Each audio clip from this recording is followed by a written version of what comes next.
സ്നേഹപ്പെട്ട എല്ലാവർക്കും ചിന്തയിലേക്ക് സ്വാഗതം.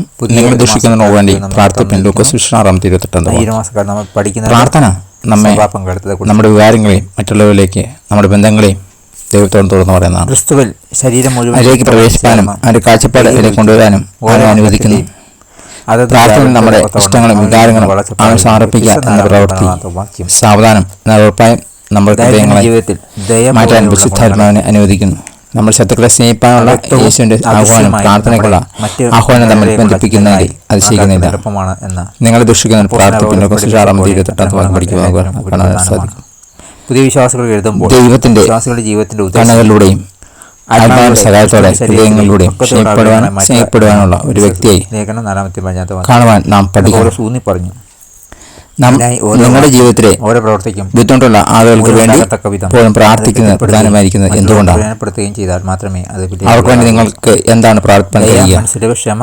പ്രാർത്ഥിക്കാൻ സ്നേഹമുള്ള ദൈവമേ, എന്നെ വേദനിപ്പിക്കുകയോ പ്രകോപിപ്പിക്കുകയോ ചെയ്തവരെ കുറിച്ച് എനിക്ക് എങ്ങനെ തോന്നുമെന്ന് എനിക്കറിയാം. അങ്ങ് അവരെ സ്നേഹിക്കുന്നതിനാൽ അവർക്ക് വേണ്ടി പ്രാർത്ഥിക്കുക. കൃപയുടെയും അനുകമ്പയുടെയും ഹൃദയം എനിക്ക് തരണമേ. Thank you. God bless you. പുതിയ ദിവസം പുതിയ അനുഭവങ്ങളെ ദൈവം നൽകട്ടെ. God bless you in Jesus name. ആമേൻ. മനസ്സിൻ്റെ ദൃശ്യമായ സ്വാധീനം നമുക്ക് കാണുവാൻ കഴിയാത്തതെന്താണെന്ന് നിങ്ങൾ കരുതുന്നു? ദൈവയ്ക്ക് മുൻഗണന നൽകുന്നതിൽ നിങ്ങൾക്ക് എങ്ങനെ മുന്നേറാനാകും? പ്രാർത്ഥിക്കാൻ പ്രിയ ദൈവമേ, യഥാർത്ഥത്തിൽ പ്രധാനപ്പെട്ട എന്താണെന്ന് അങ്ങേപ്പത്തിലൂടെ ചൊരിയപ്പെട്ട സ്നേഹം എന്നെ ദിവസം പഠിപ്പിക്കണമേ. Thank you. God bless you. പുതിയ ദിവസം പുതിയ അനുഭവങ്ങൾ ദൈവം നൽകട്ടെ. God bless you in Jesus name. Amen.